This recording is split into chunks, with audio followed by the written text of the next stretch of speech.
तो आज हम स्टार्ट करने जा रहे हैं फिजिकल एजुकेशन का न्यू चैप्टर बायोमैकेनिक्स इन स्पोर्ट्स। तो चैप्टर शुरू होने से पहले मैं आपको बता दूं कि अगर आप इस क्लास के नोट्स या पीडीएफ लेना चाहते हैं तो डिस्क्रिप्शन या कमेंट सेक्शन से आप इसकी लिंक ले सकते हैं पीडीएफ की। एंड हम चैप्टर स्टार्ट करते हैं।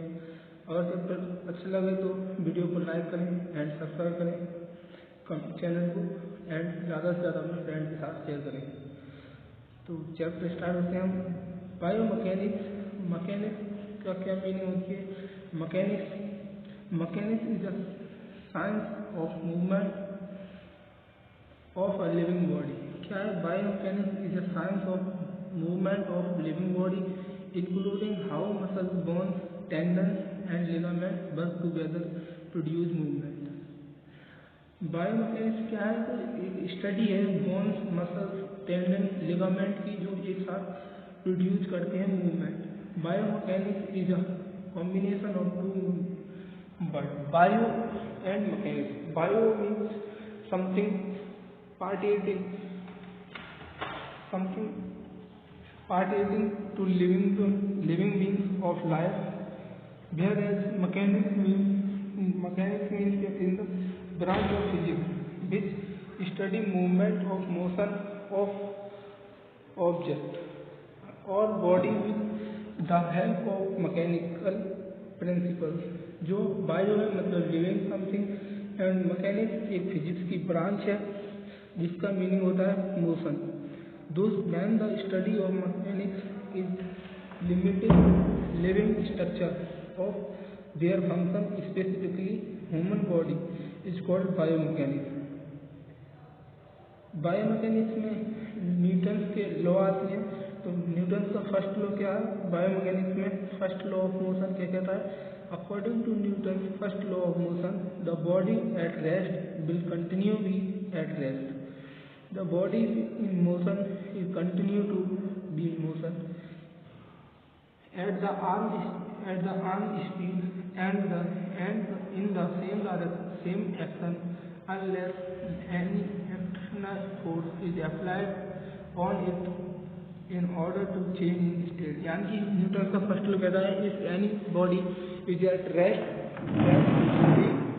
then that rest जब तक उस पर हम कोई फोर्स नहीं लगाएंगे तब तक वो रेस्ट में रहती है। इसके एग्जाम्पल आल्सो कॉल्ड, इसे लॉ ऑफ इनर्शिया भी कहते हैं। इसके एग्जाम्पल देखते हैं आप। A moving football first slow down and then stop, it come rest due to friction between ground and ball. To take about apparent race, to lift the opponent basing and to start hammer throw. तो जो hammer throw में होते हैं या left waiting में होते हैं या फुटबॉल होती है या हम कोई चीज़ जब तक उस पर एक्सटर्नल फोर्स न लगाएं तब तक वो अपनी सेम पोजीशन पर होती है। इसे लॉ ऑफ इनर्शिया भी कहा जाता है। इसीलिए ये फोर्स का मॉडिफाइड फॉर्मूला होता है, फोर्स बराबर माँ। ये हम कहते हैं फोर्स बराबर माँ, ये फोर्स का मॉडिफाइड फॉर्मूला है। सेकंड लॉ ऑफ मोशन क्या कहता है? According to the law the rate of change in acceleration, यानी the rate of change in acceleration of an object is directly proportional to force producing its inversely proportional to its mass. यानी कि in case of two unequal force are applied to object is equal mass, then object with greater force is applied to move faster according to law of acceleration of momentum। या ये क्या कह रहा है? Force is directly proportional to change in acceleration और inversely proportional to mass. जो inversely proportional to मास बता रहा है, यानी कि नेट फॉर्मूला क्या लिख देगा? फोर्स बराबर डी ए अपॉन में एम, तो ए बराबर मास। तो ये मोमेंटम भी कहते हैं इसे, एक्सेलरेशन और मोमेंटम। एग्जाम्पल क्या है? सेकंड लॉ ऑफ मोशन के cricket play by catching a ball moves his hand backward. जब क्रिकेटर कैच पकड़ते हैं तो बॉल अपनी तरफ खींचते हैं और जो अपनी तरफ नहीं खींचते उनसे कैच छूट जाती है। और इन बास्केटबॉल होती है, the player hits the ball hard to throw it far away. Next third law of motion की बात करते हैं। According to the law this law every action has equal and opposite reaction. इसलिए इस लॉ के according every action has equal reaction. जब आप किसी लड़की को देखते हो तो वो भी देखती है ना, तो ये एग्जाम्पल है law third motion of law NLM भी बोल सकते हैं, Newton's law of third motion. Next हम बात करते हैं this implies that force do not alone, they actually act in equal and opposite pairs between two bodies contact. This law explains that happens two bodies when applying a force on another body। यानी कि इस law का मतलब ये नहीं है कि दो बॉडी पर अपोजिट फोर्स लगती है। इसका मतलब है दो बॉडी एक दूसरे पर अपोजिट डायरेक्शन में फोर्स लगाती हैं। इस लॉ को हम also called law of reaction. Example क्या है? Cricket play by catching ball moves his hand backward. ये भी इसका सेकंड है, मतलब थर्ड लॉ का एग्जाम्पल है। In basketball the player and ball hurt throw away. तो ये दोनों एग्जाम्पल थर्ड लॉ के भी हो सकते हैं और सेकंड लॉ के भी हो सकते हैं। अब बात करते हैं इक्विलिब्रियम की डेफिनेशन देखते हैं। Yeah, they had us the first half. I'm not gonna lie. They had us. We weren't defeated, but they had us. Equilibrium can be defined as a state of balance among forces acting within or upon body. In other words, it is a state in which all influence forces are cancelled and cancelled by net other, मतलब each other cancel हो जाते हैं। The sum of all opposite forces acting on it's zero. This is scientific term describing balance and stability. जो ऐसी condition जिसमें सारे force एक दूसरे के अपोजिट डायरेक्शन में लेके जीरो हो जाते हैं, यानी कि नेट फोर्स जीरो हो जाए, समझ लो इक्विलिब्रियम।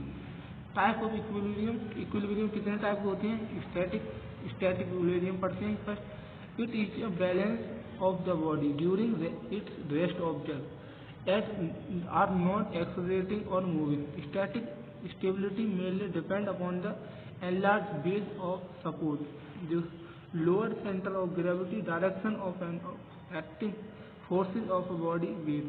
मतलब जो ऐसी जो स्टैटिक इक्विलिब्रियम है डायरेक्टली प्रोपोर्शनल होता है सरफेस एरिया से।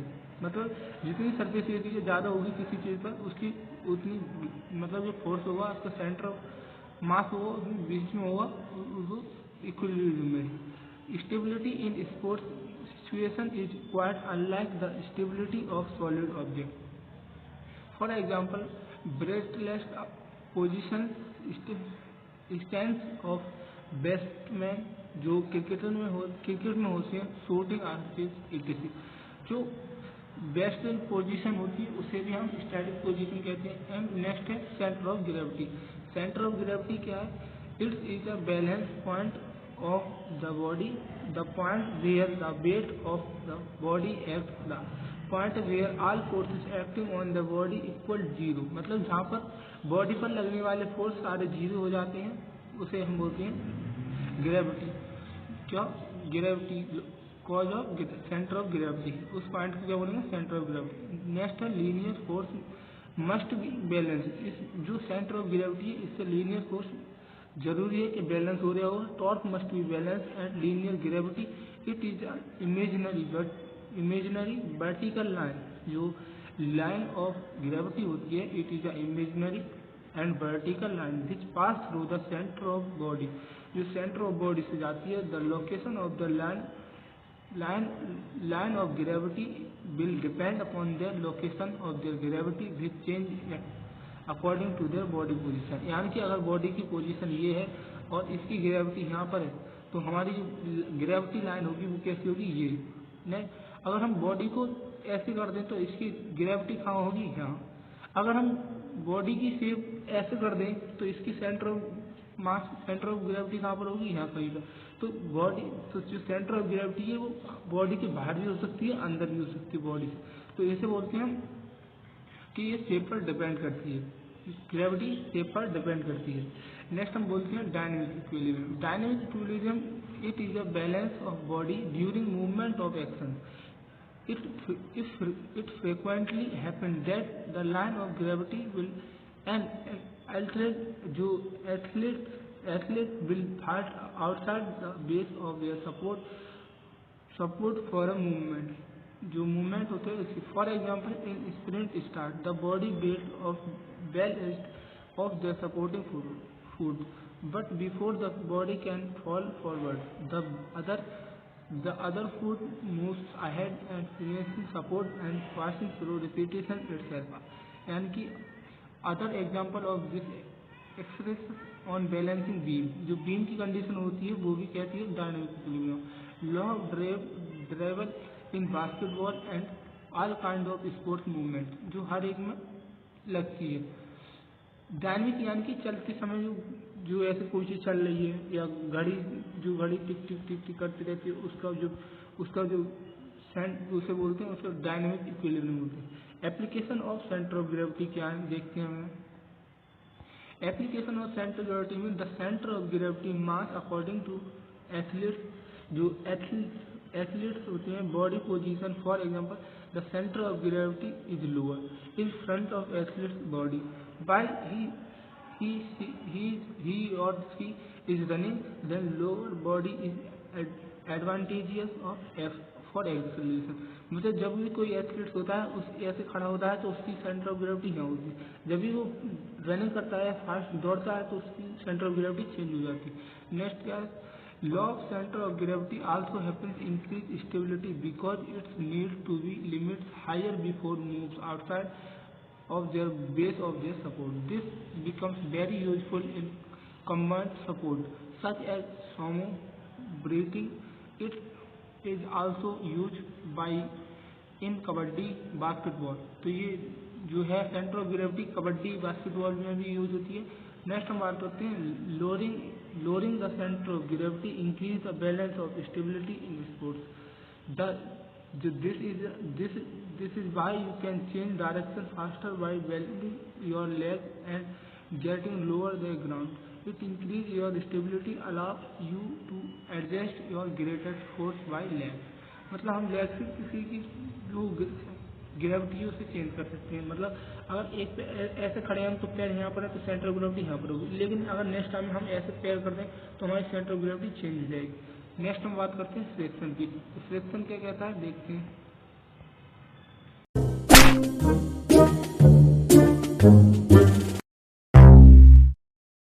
Can I have your pet? No. Please see? No. I'm going to tell the admin that you hacked. But I didn't. Admin is hacking. Where is the proof? He has an ultra legendary pet and does not want to give it to me.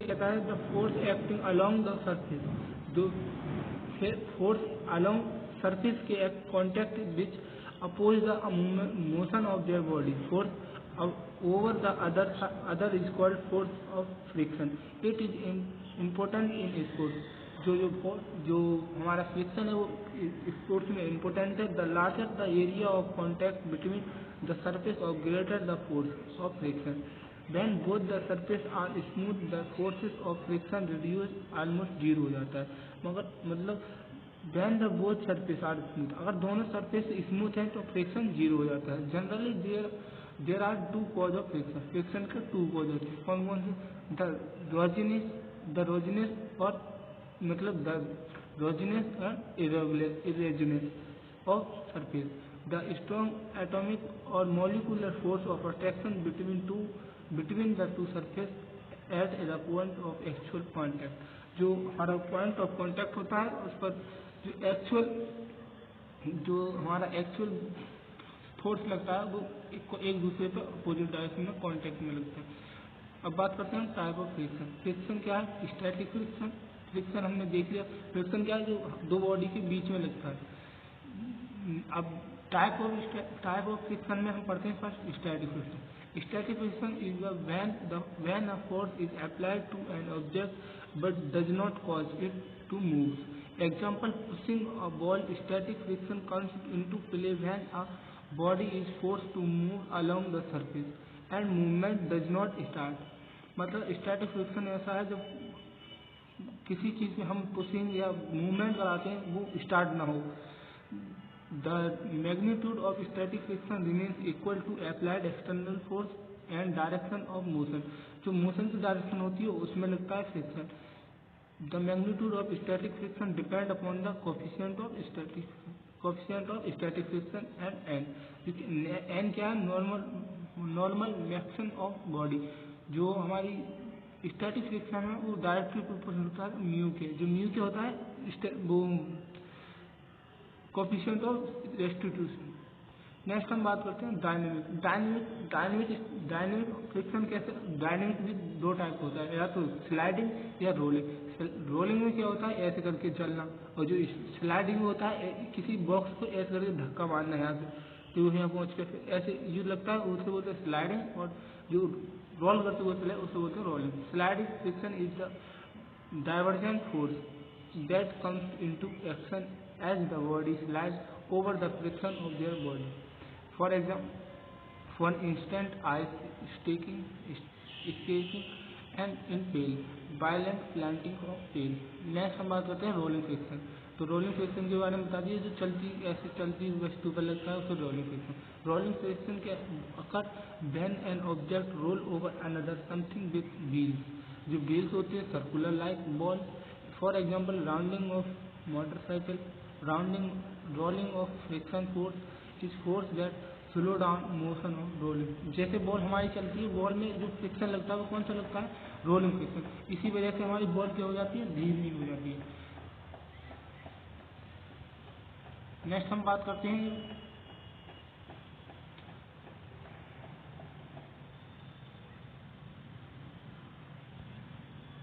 Next हम बात करते हैं fluid. Fluid क्या है? Fluid friction is defined as the friction that extra between the layers of the fluid when they are moving related to each other.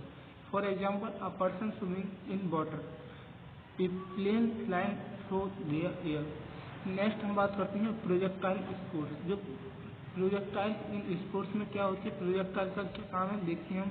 तो projectile it checks with the motion of an object project with the air of an angle.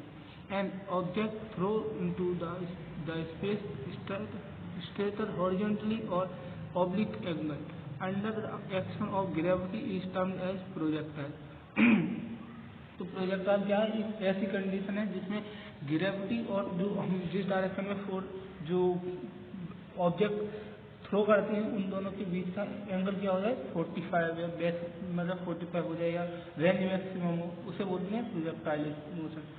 Within the field games and sports there are many example of projectile like putting the shot, throw a hammer, discus and javelin in athletes। जो javelin करते हैं athlete उनके भी ऐसे जो projectile motion का use करते हैं। प्रोजेक्टाइल मोशन में एक चीज़ मैं आपको बता दूं, जब हम किसी ऑब्जेक्ट को इस 90 मतलब 45 इधर से और 45 इधर से एंगल पे करते हैं तो उसकी रेंज मैक्सिमम होती है। क्या होती है? रेंज मैक्सिमम होती है। और जो इनका ये जो एंगल का जो एक दूसरे से होता है वो 45 होता है और 60 और 30 होता है। मतलब जब हम इधर 30 से फेंकेंगे तब भी नहीं जाएगी और 60 से फेंकेंगे तब भी नहीं जाएगी। रेंज इन दोनों की रेंज बराबर होती है। उसकी एंगल 45 30 60 पर, और जो नेक्स्ट है हमारा वो 30 60 पर हो। ऐसी करके ये इक्वल होती है, 0 90 डिग्री पर बराबर होती है। नेक्स्ट हम बात करते हैं application of projectile in sports. क्या क्या एप्लीकेशन है प्रोजेक्टाइल की इन स्पोर्ट्स में देखते हैं। फर्स्ट है bow and arrow sliding shoot. जो bow and arrow sliding shoot होती है उसमें ban and arrow are fired at an angle at the bottom of the it follows parabolic path of projectile and then it hits the target। जब हम किसी बो या arrow को 45 पे जब उसे हिट करें तो जिस टारगेट को अटैक करता है उसको बोलते हैं प्रोजेक्टाइल मोशन। इन जो बास्केटबॉल में कैसे होता है, a ball hits by the beats and then start moving in the air, but the ball doesn't follow standard circular path. The trial is probably going to be parabolic in nature, betting the angle within it lodged. When the football is kicked, then they travel a specific distance within the air and its ball at angle to the base of ground. This can be an example of projectile motion. ये क्या है, projectile motion के example है। When a basketball is thrown into the basket, the ball travels a parabolic trajectory and goes into a basketball. In gymnastics में क्या है, planetary stunts and jumps are performed by gymnastics. The motion of gymnast in jump is parabolic. Type of leaves या their applications in sports. जो leaves in sports में क्या क्या उनकी application है देखते हैं। Leaves in our body are formed from bones, joints and muscles.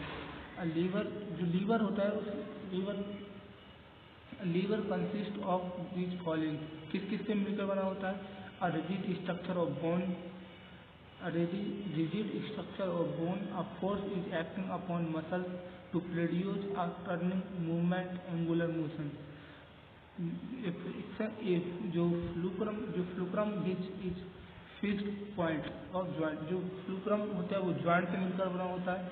A load or resistance that is placed on their rigid structure, weighting of body part being moved and anything that is carrying. There are three types of levers. Lever कितने type के होते हैं? 3 type के होते हैं। तो first class lever क्या है? The fulcrum is in the middle of their effect. The load जो हमारा फल्क्रम हो जाए वो middle of their effect and their load. तो लोड और इफेक्ट मतलब ऐसे हम ऐसे कोई की बॉडी है, अगर उस पर लोड यहाँ लग रहा है, मतलब कोई बाल्ट उठाएगा तो लोड इधर नीचे लगेगा, और जो इफेक्ट है वो इफेक्ट भी नीचे लगेगा, और जो हमारा फल्क्रम कहाँ होगा? मिडल में होगा, जैसे बीच में लगा होता है, उस कंडीशन को बोलते हैं first class lever. This type of lever is form in the neck when raising your head and to head a football. The neck muscle provide a shock. The neck is the fulcrum is the weight of the bird head is the load. मतलब second देखते हैं, second class liver. जो second class liver है, the load is the middle between the fulcrum and the effect. अगर यहाँ पर जो ऐसा इधर फल्क्रम है, इधर इफेक्ट है, और मिडल में लोड हमने काम दिया है करके नीचे को खींच रहे हैं, तो इसे बोलते हैं हम second class lever. This type lever is found in ankle area, जो हमारे एंकल एरिया में होती है football. When standing on tip point the ball foot act as a fulcrum. The weight of their body act the load and their contraction of their gastrics, जो हमारी ग्रेस्ट्रोक्रीन होती है उसमें होता है मसल इज बेंट, जो हमारी मसल होती है बेंट हो जाती है, cause effect. This second class lever law use when taking off for jump और pushing against the block and in split. जो हमारे जंपिंग में इसे यूज किया जाता है क्लास लीवर को। नेक्स्ट हम बात करते हैं third class lever. Third class lever क्या है? The effect is in the middle between the fulcrum to the load.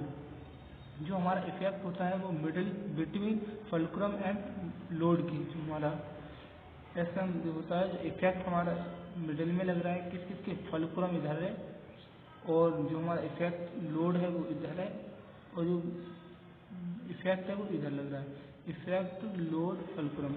तो ऐसे हम देखते हैं sir during the biceps curl, जब हम बाइसेप्स कर्ल करते हैं the fulcrum is elbow joint, जो हमारा फल्क्रम लगता है वो एल्बो जॉइंट पर लगता है। The effect comes from biceps contraction and their resistance is the weight of the form of and any weight of their depth may be holding। तो ये चैप्टर को ख़त्म, हम इसके इम्पोर्टेंट क्वेश्चन आंसर देखते हैं। तो फर्स्ट क्वेश्चन आंसर में हम फर्स्ट क्वेश्चन क्या पूछा जा गया कि what do you mean by sports by, जो हमारी बाई मैकेनिक्स है वो स्पोर्ट्स में कैसे काम आती है, उसकी by what is the meaning of sports by mechanics. तो हम जानते हैं sports bio mechanics is the study of force and stress of human movement and their effect athletes perform and stiffy।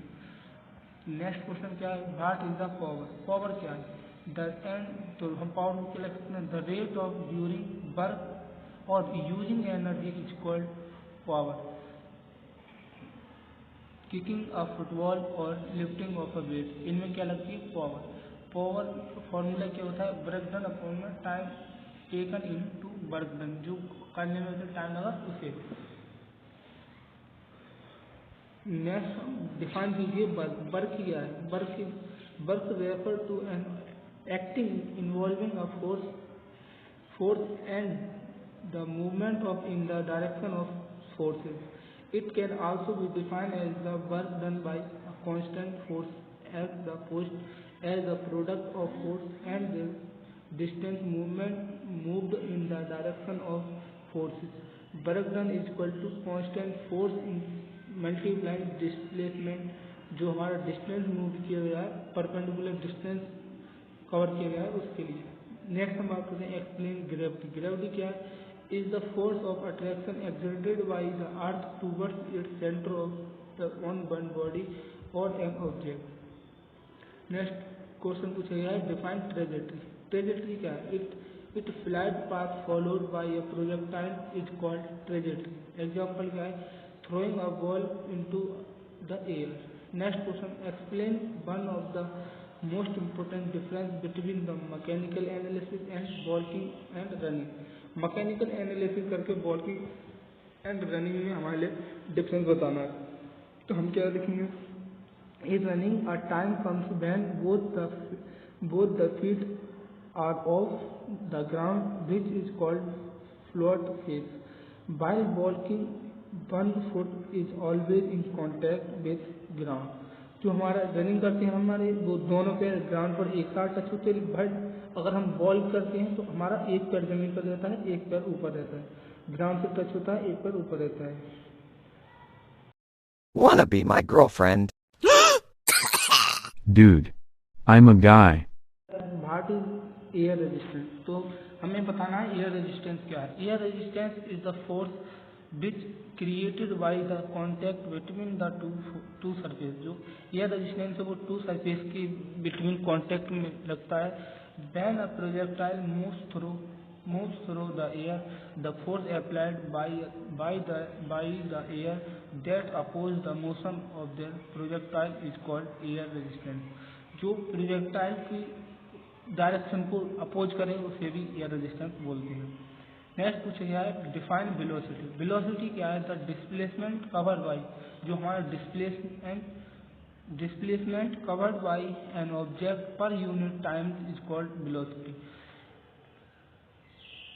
Time is taken 100 metre by an athlete. तो velocity क्या हुई, distance upon में time, v बराबर d अपॉन में t। तो ये formula होता है हमारा वेलोसिटी का। पार्ट नेक्स्ट क्या है question, what is energy. Energy क्या है, it is a capacity to perform work. तो एक कैपेसिटी है जो वर्क को परफॉर्म करती है। नेक्स्ट क्वेश्चन पूछा गया है व्हाट इज फ्रिक्शन। फ्रिक्शन क्या है, friction is the force that oppose the relative of one surface over another surface. जो एक एंड अदर सरफेस को रिलेटिव में लगता है उसे कहते हैं friction. Ball stop after covering a distance, ये किसकी वजह से? फ्रिक्शन की वजह से। नेक्स्ट क्वेश्चन पूछा गया है what is friction, discuss various type of friction in sports. तो friction is a force that combat relative motion between the two surface that comes in contact. Friction is always act oppose direction of their applied force. Type of friction क्या होता है? Static friction. Static friction में क्या है? The opposite force that comes into play when one body tend to moves over another surface but actual motion has not yet started. मतलब जो हम static friction मतलब इतना फोर्स लगाएं कि बॉडी हमारी रेस्ट में ही रहे, मूव ना करे, तो उसे बोलते हैं स्टैटिक फ्रिक्शन। नेक्स्ट है static friction is friction that present when two bodies are static.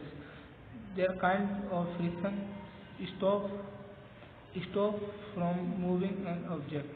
मतलब जो नेक्स्ट हम बात होते हैं डायनेमिक फ्रिक्शन क्या है? The opposing force that comes into play when one body is actually moving over the surface of another body. Dynamic friction में B of two types. जो डायनेमिक फ्रिक्शन है वो टू टाइप्स होते हैं। Rolling friction the opposition force is comes into the play when the one body actually rolling over the surface of another body. Example of rolling friction. Rolling friction कैसा होता है कि इसके बीच में दिखाया गया जो हम किसी चीज़ को रोल करें ऐसे घुमाएं जो सरफेस कॉन्टैक्ट में लगता है उसे रोलिंग फ्रिक्शन कहते हैं। भाई हम सेकंड बात करें sliding friction is the opposing the force comes into play when one body is actually sliding over surface and the other body, for example ice cream। जो हमारा स्लाइडिंग फ्रिक्शन का example ये है, और किसी बॉक्स को हम इधर को फोर्स लगा रहे हैं तो उसका फ्रिक्शन अपोजिट डायरेक्शन में लगेगा। मतलब मोशन की अपोजिट डायरेक्शन में हमारा फ्रिक्शन लगता है।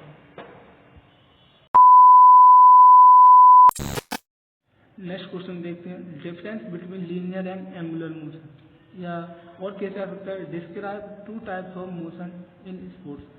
तो motion means a change of position of body and constant of upset the equilibrium of their body. तो जो मोशन है वो चेंज करता है बॉडी की पोजीशन को। तो कैसे कितने टाइप हो सकते हैं? दो टाइप के मोशन हो सकते हैं, या तो लीनियर मोमेंटम या एंगुलर मोमेंटम। जो लीनियर मूवमेंटम होता है वो एक डायरेक्शन में होता है, वहीं जो एंगुलर मूवमेंटम होता है इट्स रिपीट पाथ, जो अपने पाथ को रिपीट करता है। तो कहते हैं लीनियर मोशन क्या होता है? Linear when a body moves in straight line from one point two other in the same direction is called linear motion. वहीं एंगुलर मोशन क्या है? When a body rotates it's about an axis, this rotation is called angular motion. Linear motion is a measure in feet, meter in kilometer. Why? It measures in degrees. जो angular motion होता है वो degree में नापा जाता है। Linear motion two type का होता है, एक कर्व लीनियर मोशन, या नेक्स्ट सेकंड क्या हो सकता है? Rotate motion. जो कर्व लीनियर मोशन होता है when body travels with curved path, for example shot put. भाई एंगुलर मोशन टू टाइप का होता है, एक visible axis and invisible axis. जो विजिबल एक्सिस वाला होता है वो it is in type two that types of we can see, for example hammer throw. जो हैमर थ्रो में होता है हमें दिखता है।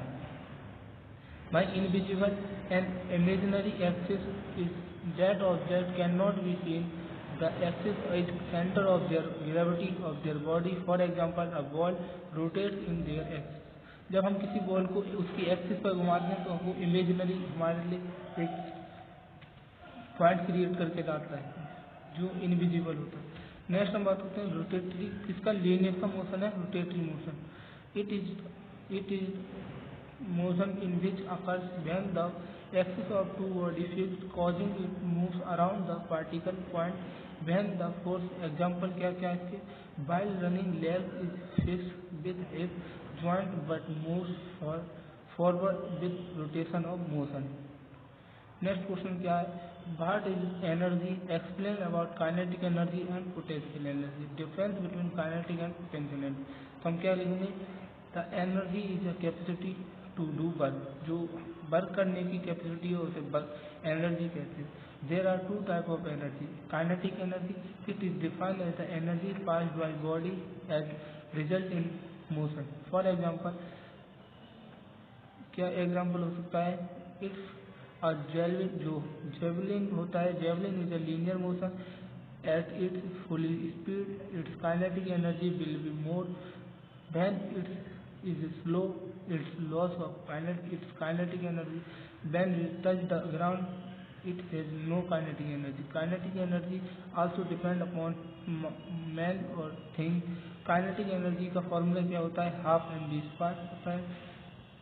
नेक्स्ट हम बात करते हैं potential energy. Potential energy is the energy in which stored up in the body because its position. For example, when basketball is thrown upward is gain highest, जो गेन करती है हाईएस्ट पॉइंट पर, the movement of their ball comes at end, जो हमारी last में आकर रुकती है, it means the ball gets potential energy, whereas kinetic energy goes away when the basketball after reaching a certain height stop, जो यहाँ पर रुक जाती है, its kinetic energy reduce to zero हो जाती है, and the basketball has only potential energy. वहाँ पर बास्केटबॉल को सिर्फ पोटेंशियल एनर्जी, तो पोटेंशियल एनर्जी का फॉर्मूला होता है mass into gravitational force into height of their body ground mgs। जो पोटेंशियल एनर्जी का फॉर्मूला होता है mgs। काइनेटिक एनर्जी यहाँ पे जीरो हो जाती है, जो यहाँ पे हाई होती है, यहाँ पे पोटेंशियल एनर्जी हाई होती है, यहाँ पे काइनेटिक एनर्जी हाई होती है। नेक्स्ट क्वेश्चन की बात करते हैं, difference between running and walking. Walking and running में हमें डिफरेंस बताना है। तो running is the process in which both feet are off the ground, जो हमारे रनिंग में ऑफ करते हैं ग्राउंड के लिए। वही walking is the process in which least one, मतलब कम से कम वन पैर हमारे जमीन से टच ग्राउंड के कॉन्टेक्ट में हो। देयर आर, जो रनिंग होती है, there are double swing phase और स्विंग फेस आर लॉन्गर होते हैं। वहीं वॉकिंग में देयर आर लॉन्गर स्टेंस, जो स्टेंस होते हैं longer phase, there as swing phase are shorter. लेकिन जो वॉकिंग में स्विंग फेस शॉर्टर होती है, मतलब जो हमारी जैसा कदम रखते हैं ना ऐसे ऐसे, वो इधर ऐसे ऐसे चलना, उसमें जो इसमें छोटे होते हैं, इसमें बड़े होते हैं। The linear and angular velocity lower limit fast होती है रनिंग में, वहीं वॉकिंग में their linear and angular velocity lower limit slow होती है। रनिंग में required greater range of motion, वहीं वॉकिंग में required less range of motion. Next हम बात करते हैं, क्वेश्चन क्या कहता है, इच फ्रिक्शन एडवांटेज, जो हमारे एडवांटेज और disadvantage in field of game sports के फ्रिक्शन के एडवांटेज और डिसएडवांटेज बताइए, and give comment on example, जो एग्जाम्पल है उन पर कमेंट कीजिए। तो हम क्या आंसर लिखेंगे इसका, friction is usually called necessary evil. It means is essential in life. We cannot do any work without it. जो फ्रिक्शन के बिना हम कुछ नहीं कर सकते, विदाउट कुछ नहीं कर सकते। तो इसकी एडवांटेज देखते हैं, कीप द ऑब्जेक्ट पोजीशन, ये क्या करता है, वो ऑब्जेक्ट को पोजीशन पर लाता है। हेल्प टू मूव, जो हमारे चलने में काम करता है। फ्रिक्शन फोर्स, फ्रिक्शनल फोर्स होता है कि एक होल्डिंग ग्रिप एंड ऑब्जेक्ट होती है, तो जो हमारे किस ऑब्जेक्ट को कैच करता है, by friction the object can be placed in position of shape, जो पोजीशन और शेप रिगेन करती है वो इसी को करती है। Help to move, friction force move object, example running, walking and with friction feeds searching and help speed, जो हमारे चलने में सहायता करता है वो फ्रिक्शन होता है। Friction force move, frictional force क्या होता है, help to move object speed, example skiing and using athletes run fast. Hold grip on object, जो हमारे ऑब्जेक्ट होते हैं उन्हें पकड़ने में या उन्हें ग्रिप करने में हेल्प करता है। नेक्स्ट हम बात करते हैं सूडो, जो हमारी सूडो हीट होती है, the law of conservation of energy, strength amount of them remains constant, this is the energy due to friction trying to move object is rolling converted into energy.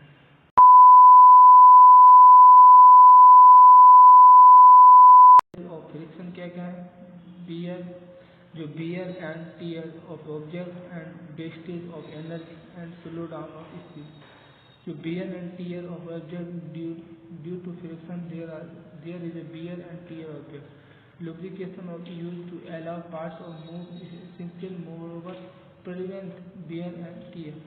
जो excess जो हमारी wastage of energy होती है, excess of frictional means extra energy, जो energy is bending wastage होती है।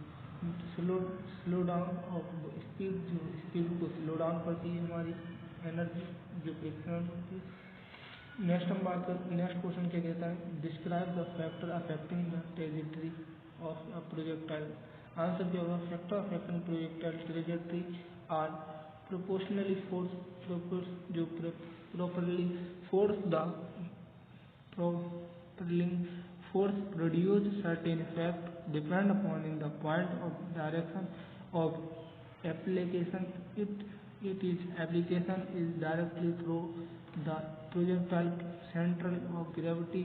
Only linear motion result from the force. As the projectile force moves further from the center of gravity, rotatory motion of an object increase with extent of linear motion. It is the force जो below of object center of gravity back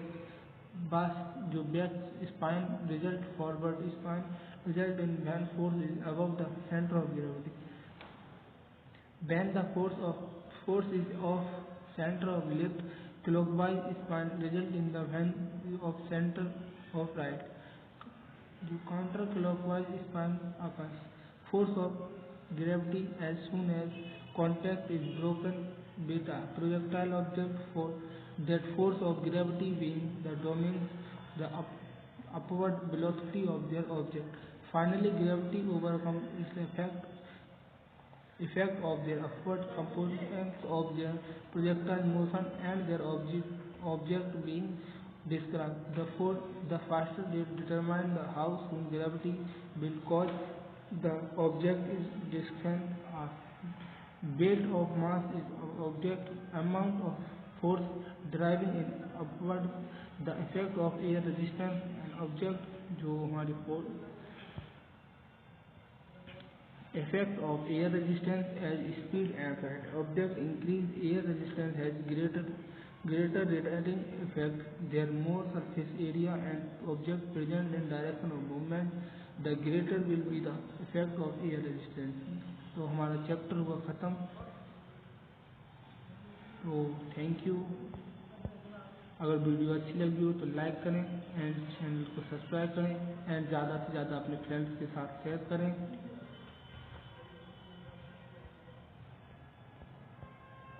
जो shortcut में बनने आए आप समझते हैं आज से जुबान। Please like and subscribe.